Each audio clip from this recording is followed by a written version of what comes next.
All right, let's cut across straight to, the Chinese ambassador is holding a press briefing on Wuhan. Let's listen in. The epidemic in Hubei and Wuhan is also being managed more effectively. There is a rapid increase in the cure rate from 1.3% to today's 8.2%, and over 12,000 people have recovered and being discharged from the hospitals.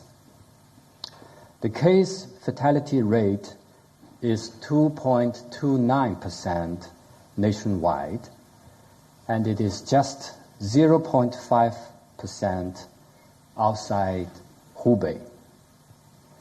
The number of the new suspected cases in China continues to decline, from the peak of more than 5,000 a day to more than 2,000 a day nowadays. These figures show that by and large the epidemic is preventable, controllable, and curable. And China's decisive response is both right and effective. On this epidemic war, I would like to highlight three key words. The first one is confidence. As President Xi Jinping pointed out, we have full confidence, capability, and determination to prevail over the epidemic at an early date. Since the outbreak of the epidemic, many foreign friends, including Indian friends, have been encouraging Wuhan and China, and they say, stay strong Wuhan and stay strong China, as you have just done. So we thank you for this, and we have full confidence to win this battle. Our confidence comes from the strong leadership of the Communist Party of China. President Xi Jinping made instructions on the prevention and control of the epidemic as early as January the 7th, when he convened the meeting of the Standing Committee of the Political Bureau of CPC Central Committee.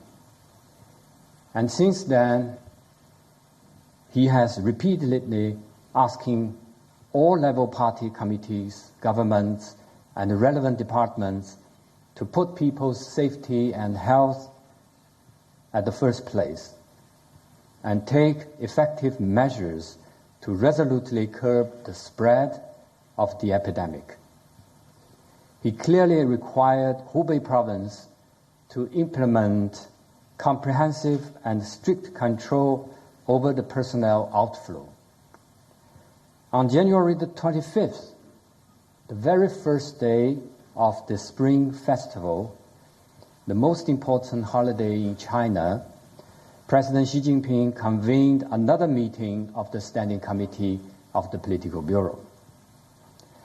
And we decided to set up a central leading group on responding the RCP outbreak.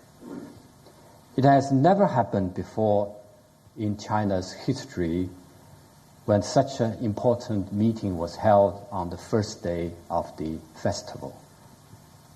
It demonstrated President Xi Jinping attaches great importance to the epidemic, his keen insight, and outstanding leadership. He also went to Beijing local hospital to review the diagnosis and treatment of the patients and inspected community prevention and control work in Beijing. The Chinese government has built all-round and multi-level prevention and control system focusing on Wuhan and Hubei province. Premier Li Keqiang went to Wuhan himself. This is the epicenter, and Premier Li guided the prevention and control work there. The State Council of China has established a joint mechanism, and all the three provinces, autonomous regions, and municipalities in mainland China have activated level 1 emergency response to major public health emergencies. We are doing everything that we can and leaving no stone unturned in our efforts to contain and mitigate this epidemic on the land of 9.6 million square kilometers of China.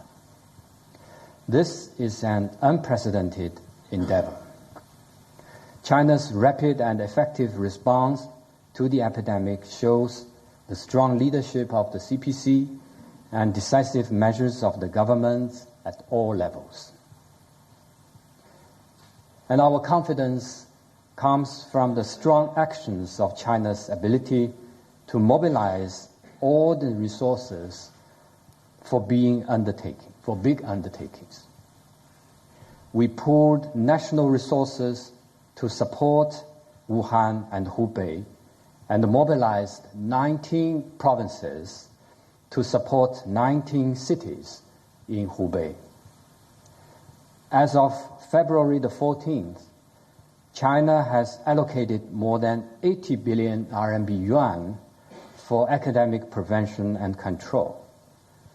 Banks and financial institutions have provided more than 537 billion RMB yuan in credit to fight the epidemic. The National Health Commission sent 217 medical teams with more than 30,000 medical staff and 3 mobile P3 laboratories to support the medical treatment in Hubei. We have opened 11,000 highway green channels for emergency and protective supplies throughout the country. And highway vehicle tolls nationwide have been exempted from yesterday till the end of the epidemic prevention and control. Under the unified dispatch, medical supplies such as masks and protective suits, as well as food and daily necessities, have been continuously delivered to all the cities in Hubei.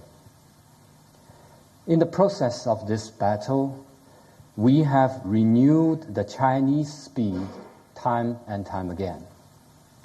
In order to relieve the shortage of medical resources, it took us only about 10 days to finish the building of the 2 makeshift hospitals. One is called WION and one is called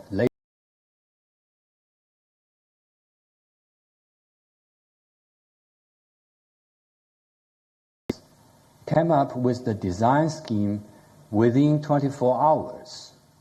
1,500 builders with a reserve team of 2,000 people and 280 sets of construction machinery and equipment have been working day and night. Wuhan has opened 10 mobile cabin hospitals and receiving around 7,000 patients. And our next goal is to make sure that every patient to be hospitalized and treated, leaving no one unattended or underattended. China's system advantages are fully demonstrated. And here I would like to present a video clip on the construction of Huoshensan Hospital.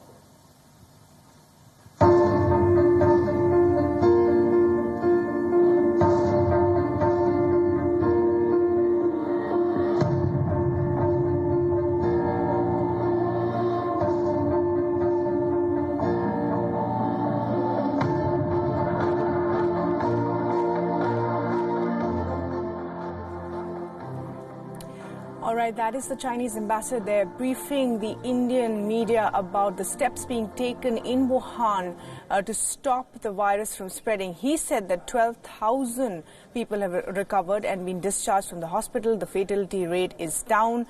New cases continue to decline, and by and large, the epidemic.